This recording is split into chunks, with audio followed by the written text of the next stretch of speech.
Hello प्यारे बच्चों, today we are going to discuss the question answer of chapter second the miller, his son and their donkey, and this is taken from English Alive Literature Reader Collins class 3rd. So let's start.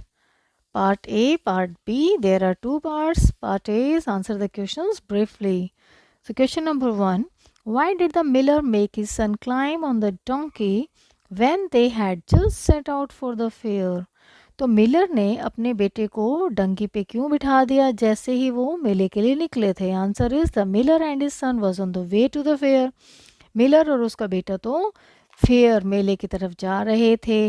Then a group of girls made fun of them. फिर एक group of girls, कुछ लड़कियां जा रही थी, उन्होंने उनका मजाक उड़ाया.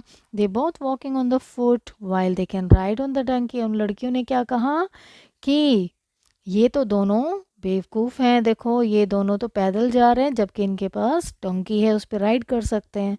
Hearing upon such remarks the miller makes his son climb on the donkey. और ये सुनकर मिलर ने अपने बेटे को डंकी पर बिठा दिया. Now question number 2, What made the miller get his son off the donkey? What happened next? तो बच्चों मिलर, ऐसा क्या हुआ कि मिलर ने अपने बेटे को डंकी से उतार दिया? Answer is a group of old people were saying that no respect is shown to older people nowadays. तो जैसे वो आगे बढ़े तो कुछ बुजुर्ग आदमी बैठे हुए थे, उन्होंने क्या कहा, उन्हें सुनाया और क्या कहा कि आजकल के बच्चे तो बड़ों को रिस्पेक्ट ही नहीं देते. They ask the young boy to get off the donkey. उन्होंने क्या कहा उस लड़के को कि आप डंकी से नीचे उतर जाओ and let his father climb the donkey. और अपने पापा को थोड़ा रेस्ट करने के लिए इस डंकी पर बैठने दो. Upon hearing this the father made his son dismount and got up himself. और ये सुन के उनको खुश करने के लिए उसके फादर ने क्या किया, अपने बेटे को उतार दिया और खुद डंकी पे बैठ गए. Question number 3, why did the both the miller and his son get on the donkey together? अब ऐसा क्या हुआ आगे जाके कि दोनों ही इस डंकी पे बैठ गए? Answer is a company of women and children asked the father how he could ride the beast while his poor son can hardly keep pace with by his side.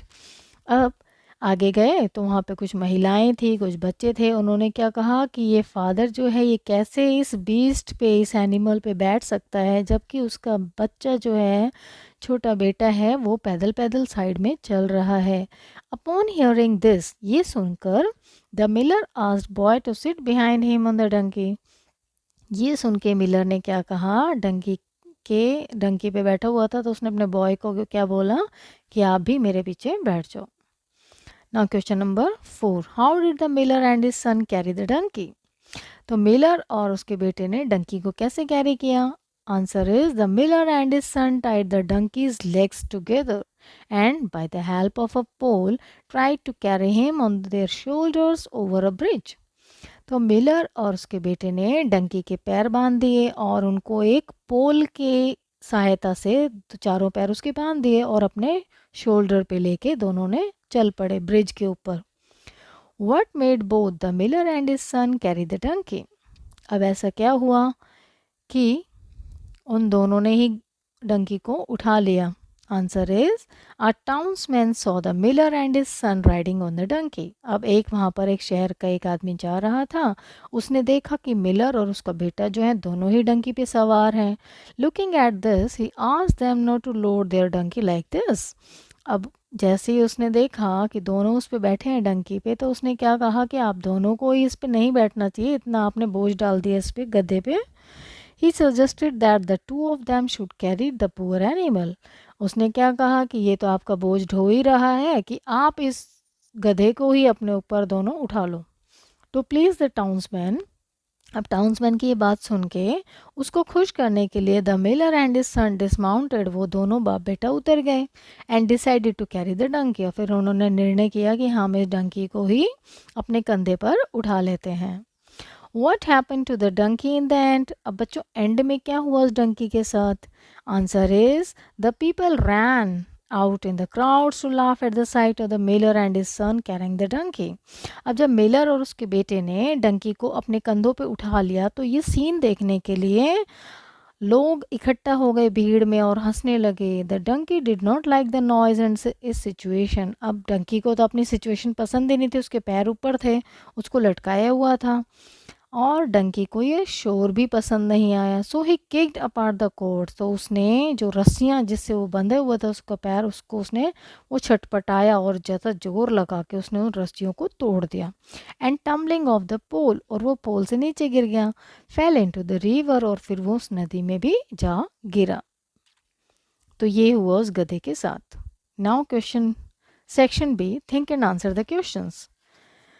Do you think the miller and his son lost their donkey due to their foolishness? Give reasons for your answer. तो बच्चों आपको क्या लगता है, Miller और उसके बेटे ने अपने डंकी को अपनी मूर्खता की वजह से, फुलिशनेस मीन्स मूर्खता, तो अपनी मूर्खता की वजह से उसने उन गधे को खो दिया? Yes, we think that the miller and his son lost their donkey due to their foolishness.